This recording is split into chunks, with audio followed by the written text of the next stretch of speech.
Morning students. So நம்ம இதுக்கு முன்னாடி பார்த்தோம் அப்படின்னா தேர்ட் சாப்டரில் கம்ப்யூட்டர் ஆர்கனைசேஷன் அப்படிங்கிற லெசனில் பேசிக் ஆஃப் மைக்ரோ ப்ராசஸர் பார்த்தோம். அதுக்கப்புறம் பார்த்தீங்கன்னா கேரக்டரிஸ்டிக்ஸ் ஆஃப் மைக்ரோ ப்ராசஸர் பார்த்தோம் இல்லைங்களா. ஸோ இன்றைக்கி நம்ம பார்க்க போகிற இன்னொரு டாபிக் என்ன அப்படின்னா data communication between CPU and memory. சரிங்களா, data communication between CPU and memory. சிபியுக்கும் மெமரிக்கும் எப்படி இடையில டேட்டா கம்யூனிகேஷன் நடக்குது அப்படிங்கிறத பார்க்கலாம். The central processing unit has memory data register and memory address register. The memory data register keeps the data which is transferred between the memory. So என்ன சொல்கிறாங்க அப்படின்னா the central processing unit, சரியா, சிபியூவில் என்னென்ன இருக்குது அப்படின்னா மெமரி டேட்டா ரிஜிஸ்டர் இருக்குது MTR and memory address register MAR.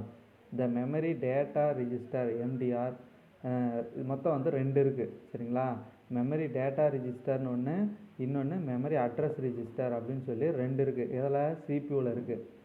The memory data register keeps the data which is transferred between the memory. சரிங்களா, நம்ம ஃபஸ்ட்டு ட்ரான்ஸ்ஃபர் பண்ணுற டேட்டாவை எது வச்சுருக்கோம் அப்படின்னா இந்த எம்டிஆர், அதாவது மெமரி டேட்டா ரிஜிஸ்டர் தான் என்ன பண்ணியிருக்கோம், ஸோ தனக்குள்ளே வச்சுருக்கோம். த ப்ரோக்ராம் கவுண்டர், சரியா, பிசினா ப்ரோக்ராம் கவுண்டர் அப்படின்னு சொல்லுவோம்.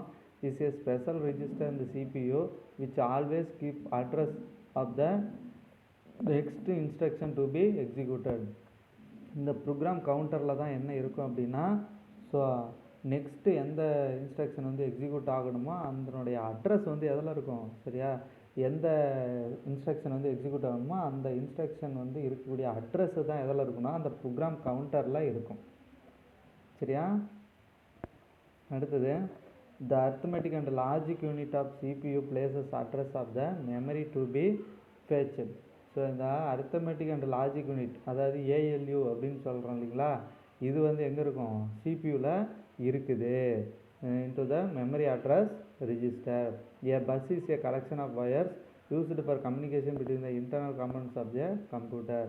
ஸோ நம்ம உள்ளே பார்த்தோம் அப்படின்னா கம்ப்யூட்டர்ஸுக்குள்ளே வயர்ஸ் நிறையா இருக்கும். அந்த வயர்ஸை தான் நம்ம என்ன சொல்கிறோம், பஸ் அப்படின்னு சொல்லுவோம். சரியா, இந்த பஸ்ஸெல்லாம் எதுக்கு இருக்குது அப்படின்னா ஒவ்வொரு கம்ப்யூட்டருக்குள்ளே இருக்கக்கூடிய இன்டர்னல் டிவைஸுக்குள்ளேயும் நம்ம கொடுக்கக்கூடிய டேட்டாவை டிரான்ஸ்மிட் பண்ணுறதுக்கு தான் இந்த பஸ் அப்படின்னு சொல்லக்கூடிய ஒயர்ஸ் நிறைய இருக்கும் அப்படின்னு சொல்கிறாங்க. த word in the RAM has the same size as the memory data register. If the processor is an 8-bit processor like Intel 8085, its MDR and the word in the RAM both have 8 bits. So என்ன சொல்கிறாங்கன்னா the word in the RAM has the same size, சரியா, as the memory data register. இந்த MDR அப்படின்னு சொல்லக்கூடிய அந்த memory data ரிஜிஸ்டரும் ரேமும் same size அப்படின்னு சொல்கிறாங்க. If the processor is an 8-bit processor, சரியா, இந்த ப்ராசஸர் 8-bit ப்ராசஸராக இருந்துச்சுன்னா, எக்ஸாம்பிளுக்கு இன்டெல் 8085, சரியா, இன்டெல் 8085 அப்படிங்கிற ப்ராசஸர் பார்த்தோம்னா 8-bit ப்ராசஸர். இதுவும் அதே மாதிரியே ரேமும் பார்த்தோம் அப்படின்னா 8-bit. சரிங்களா, எம்டிஆர் அண்ட் த வேர்ட் இந்த ரேம் போத் ஹேவ் 8 bits. சரிங்களா, ஸோ இந்த எம்டிஆர் பார்த்தோம் அப்படின்னா இன்டெல் 8085 அப்படிங்கிற ரேம் இந்த ப்ராசஸர் பார்த்தோம் அப்படின்னா இது 8-bit ப்ராசஸர். ஸோ அதே மாதிரி தான் 8-bit ப்ராசஸர் நம்ம யூஸ் பண்ணுறோம் அப்படின்னா நம்ம கம்ப்யூட்டரில் இருக்கிற ரேமும் 8-bit இருக்கணும் அப்படின்னு சொல்கிறாங்க. சரிங்களா, நம்ம 4-bit ப்ராசஸர் யூஸ் பண்ணால் நம்ம கம்ப்யூட்டரில் இருக்கிற ரேமும் 4-bit ரேமாக இருக்கணும். அதே மாதிரியே நம்ம 8-bit ப்ராசஸர் யூஸ் பண்ணால் நம்மளோட ரேமும் எப்படி இருக்கணுமா, ஸோ 4 bits ரேமாக தான் இருக்கணும் அப்படின்னு சொல்கிறாங்க. சரிங்களா, the read operation transfers data from word to memory data register. சரிங்களா, நம்மளுடைய ஆப்ரேஷன்ஸ், சரியா, நம்ம ரீட் பண்ணக்கூடிய கம்ப்யூட்டர் ரீட் பண்ணக்கூடிய ஆப்ரேஷன்ஸ் எல்லாமே transfer data from word to memory data register. சரியா, வேர்டு டு மெமரி டேட்டா ரிஜிஸ்டருக்கு ட்ரான்ஸ்ஃபர் ஆகுது. The write operation transfer the memory data register to word processor. சரியா, ஸோ இதில் என்ன சொல்கிறாங்கன்னா ரீட் ஆப்ரேஷன் வேர்டுலேருந்து மெமரி டேட்டா ரிஜிஸ்டருக்கு ட்ரான்ஸ்ஃபர் ஆகும்.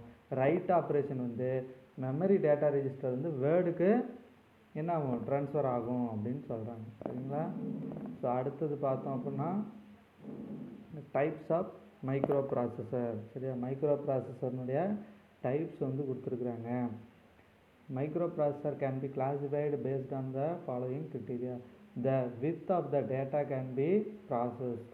சரியா, டேட்டாவினுடைய வித்து, சரியா, நம்ம எவ்வளவு டேட்டாவை வந்து ட்ரான்ஸ்ஃபர் பண்ணுறோம் அப்படிங்கிற அந்த டேட்டாவினுடைய அளவை தான் நம்ம என்ன சொல்கிறோம்னா டேட்டா வித் அப்படின்னு சொல்லுவோம்.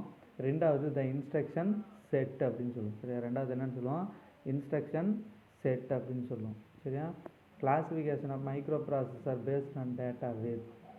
டேட்டா வித்தை யூஸ் பண்ணி மைக்ரோ ப்ராசஸரை எப்படி கிளாஸிஃபை பண்ணலாம். Depending on the data width micro processor can process instructions. The micro processor can be classified followings.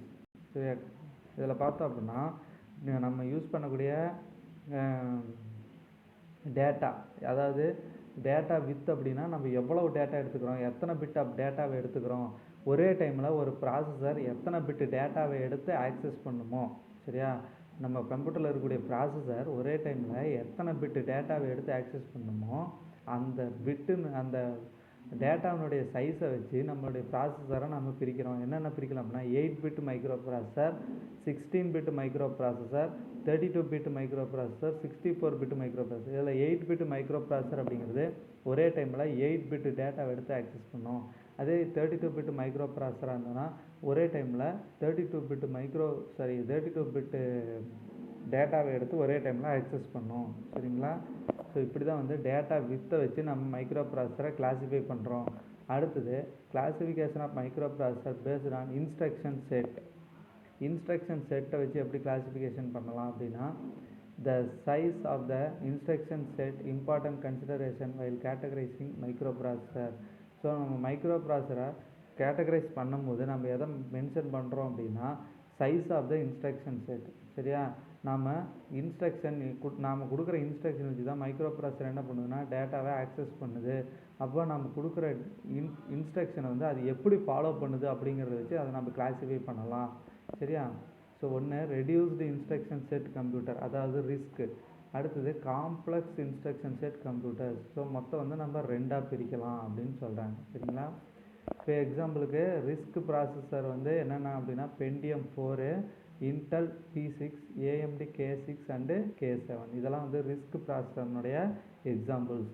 அடுத்தது சிஸ்க் ப்ராசஸருக்கு வந்து என்னென்ன எக்ஸாம்பிள் அப்படின்னா Intel 386 and 486, Pentium 2 and 3 and Motorola 68000. So இதெல்லாம் பார்த்தோம் அப்படின்னா நம்ம வந்து சிஸ்க் ப்ராசஸருக்கு எக்ஸாம்பிளாக சொல்கிறாங்க. ஸோ அடுத்த டாபிக் நம்ம பார்க்குறது என்ன அப்படின்னா மெமரி டிவைசஸ். சரிங்களா, அடுத்து நம்ம என்ன பார்க்குறோம், memory devices. A memory is just like A human brain.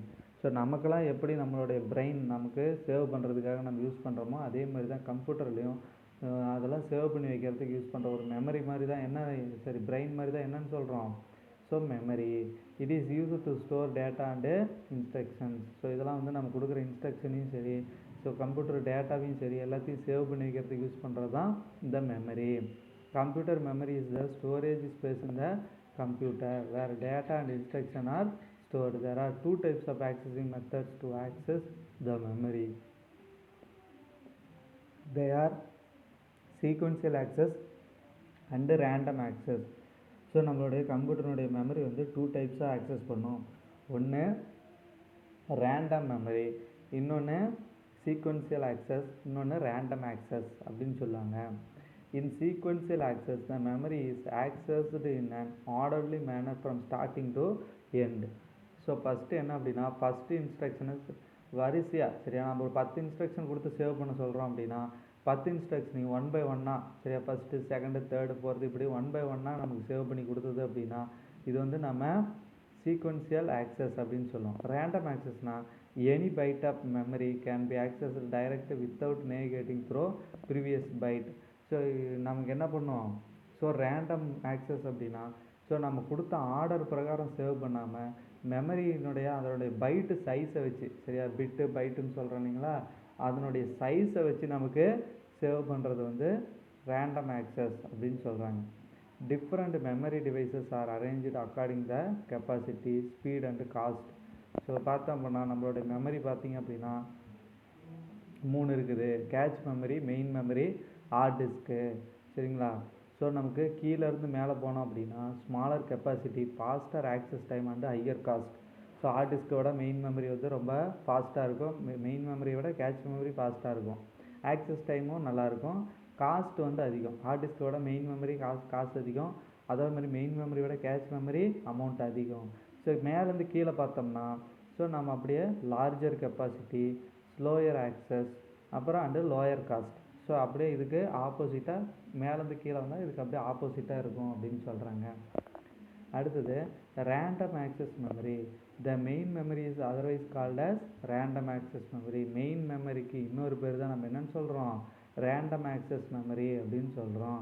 This is available in computers in the form of integrated circuit. So இந்த ரேம் மெமரி நம்ம கம்ப்யூட்டரில் எப்படி இருக்குன்னா ஐசி அப்படின்னு சொல்லக்கூடிய இன்டகிரேட்டட் சர்க்கியூட்டாக இருக்கும். It is a place in a computer where the operating system, application program and the data in current use kept temporarily so that can be accessed by the computer's processor. So இந்த ரேமில் என்ன save ஆகிருக்கும் அப்படின்னா இப்போ நம்ம கரண்ட்டில் கம்ப்யூட்டரில் என்ன work பண்ணிகிட்டு இருக்கிறோமோ அந்த ஒர்க் வந்து இப்போ ரேம் மெமரியில் இருக்கும். சரியா? ஸோ நம்ம இப்போ எந்த சாஃப்ட்வேரில் ஒர்க் பண்ணிட்டு இருந்தாலும் சரி, ஒரு கேம் விளாண்டுட்டு இருந்தாலும் சரி, ஒரு டைப்பிங் ஒர்க் பண்ணிட்டு இருந்தாலும் சரி, இப்போ நம்ம கரண்ட்டில் என்ன ஒர்க்கு பண்ணிகிட்டு இருக்கிறோமோ அது நமக்கு ரேம் மெமரியில் இருக்கும்.